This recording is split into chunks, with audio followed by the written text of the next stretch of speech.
A ver, pensemos en esto por un segundo. ¿Cómo es posible que una península, dividida en un montón de reinos que se llevaban a matar, acabe convirtiéndose en el primer imperio global de la historia? Pues esa es la historia que vamos a desgranar hoy. Cómo se levantó la monarquía hispánica, un poder que llegó a dominar el mundo y el coste, a menudo brutal, que tuvo que pagar por ello. Y esa es la pregunta del millón, ¿verdad? Porque lo más curioso de todo es que el origen de este imperio gigantesco no está en una batalla lejana ni en un gran descubrimiento, no. Está en una boda que lo cambió absolutamente todo. Bueno, pues vamos a meternos de lleno en el momento fundacional, el matrimonio, allá por 1469, de Isabel de Castilla y Fernando de Aragón. Hablamos de los herederos de los dos reinos más potentes de la península ibérica. Pero ojo, que la boda fue solo el principio. El poder no se lo regalaron, tuvieron que ganárselo a pulso. Cuando murió el rey de Castilla se lió una guerra civil en toda regla. Isabel se enfrentó a su propia sobrina, Juana. La batalla de Toro fue clave. La victoria de Isabel allí inclinó la balanza. Y al final el tratado de Alcasovas lo dejó todo atado y bien atado. Las dos coronas bajo una misma familia. Y esto es un punto importantísimo, ¿eh? Que nadie piense que de repente nació España como un país unificado. Para nada, aquello era una unión dinástica, una alianza. Cada reino seguía lo suyo, con sus propias leyes, sus fueros, sus instituciones y hasta su propia moneda. Isabel y Fernando gobernaban juntos, sí, pero sus reinos seguían siendo entidades distintas. Y ahora viene lo más interesante, porque Isabel y Fernando no se conformaron con juntar sus reinos. No. Se propusieron crear algo totalmente nuevo. Un Estado fuerte, centralizado, autoritario, vamos, el prototipo de un Estado moderno. Y su plan era una estrategia en 3 actos, clarísima. Primero, unidad territorial, y eso significaba conquistar Granada, el último reducto musulmán. Segundo, unidad religiosa, un objetivo que tuvo consecuencias terribles. Y tercero, unidad política. Había que meter en vereda a la nobleza, que tenía muchísimo poder, y dejar claro quién mandaba. Para conseguir todo esto, no dudaron en usar herramientas de poder muy contundentes. Crearon la temida Inquisición, que controlaban ellos directamente, para asegurarse de que todo el mundo fuera católico. Buscaron una sociedad uniforme a través de la expulsión de los judíos y la conversión forzosa de los musulmanes, con un coste social y económico brutal. Y en lo político, crearon nuevas figuras como los corregidores para controlar el territorio, y reformaron los consejos para llenarlos de gente leal a ellos, quitándole poder a los nobles. Y con todo esto en marcha, llegamos a un momento que lo cambia absolutamente todo. El momento en que la monarquía hispánica salta al escenario mundial y da comienzo a una era completamente nueva. 1492. Si hay que quedarse con una fecha, es esta. Es un año que lo condensa todo. El proyecto de los Reyes Católicos llega a su punto más alto y, casi sin querer, abren la puerta a un mundo que nadie imaginaba que existía. Es que es increíble pensar que todo esto pasó en el mismo año. La rendición de Granada ponía fin a casi 8 siglos de presencia musulmana. La expulsión de los judíos cambiaba para siempre la estructura social y económica.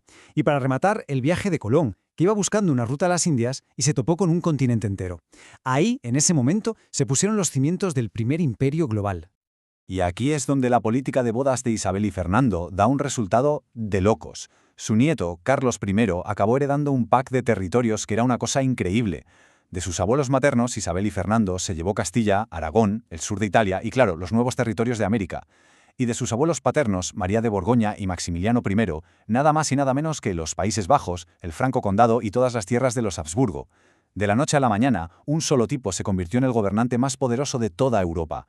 Claro, semejante imperio no se monta sin problemas. De hecho, los problemas empezaron en casa.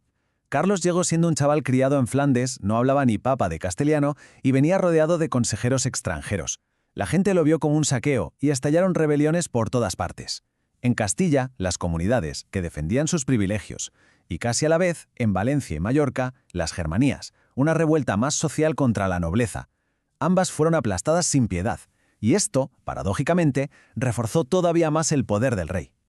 Y aquí llegamos a la gran paradoja, al punto clave de todo esto. Construir y mantener este monstruo de imperio tuvo un precio altísimo, un precio que, irónicamente, fue la semilla de su propia caída. A ver, ¿cómo puede ser que tener más oro y plata te haga en la práctica más pobre? Suena locura, ¿verdad? Pues es exactamente lo que pasó. Toda esa inmensa cantidad de oro y plata que llegaba de América no enriqueció a la gente, al revés, provocó una inflación brutal. La llamada revolución de los precios. El coste de la vida se puso por las nubes y la economía productiva del país se paralizó.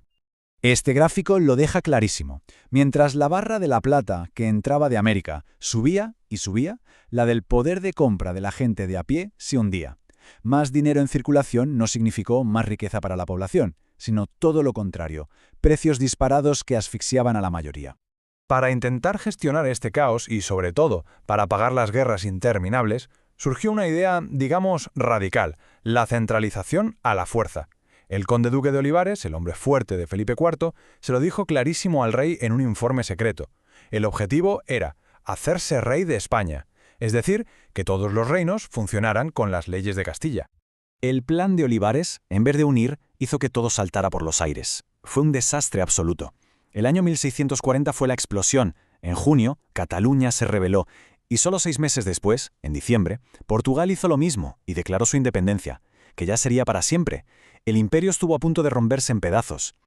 Y mientras pasaba todo esto dentro, fuera había un frente abierto en todas partes.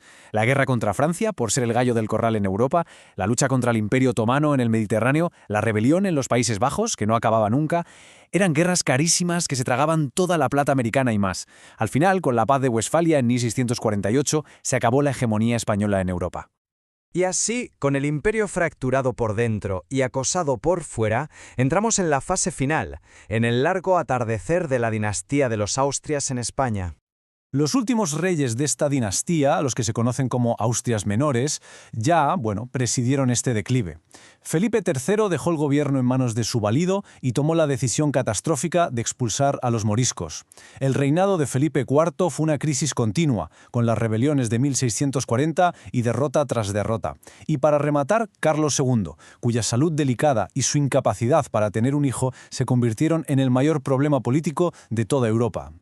Y así llegamos al final del camino. Carlos II muere en el año 1700 sin heredero, y eso desata una guerra a escala continental, la Guerra de Sucesión. Todas las potencias de Europa metiendo baza para colocar a su candidato en el trono español. Aquella guerra supuso el fin de la dinastía de los Austrias y el comienzo de una nueva, la de los Borbones. El imperio de los Austrias se desvaneció, pero dejó un legado que sigue aquí, un mundo que por primera vez estaba conectado a escala global.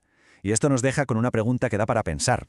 Más allá de la gloria, del poder y de las conquistas, ¿cuál es el verdadero precio que se paga por un imperio?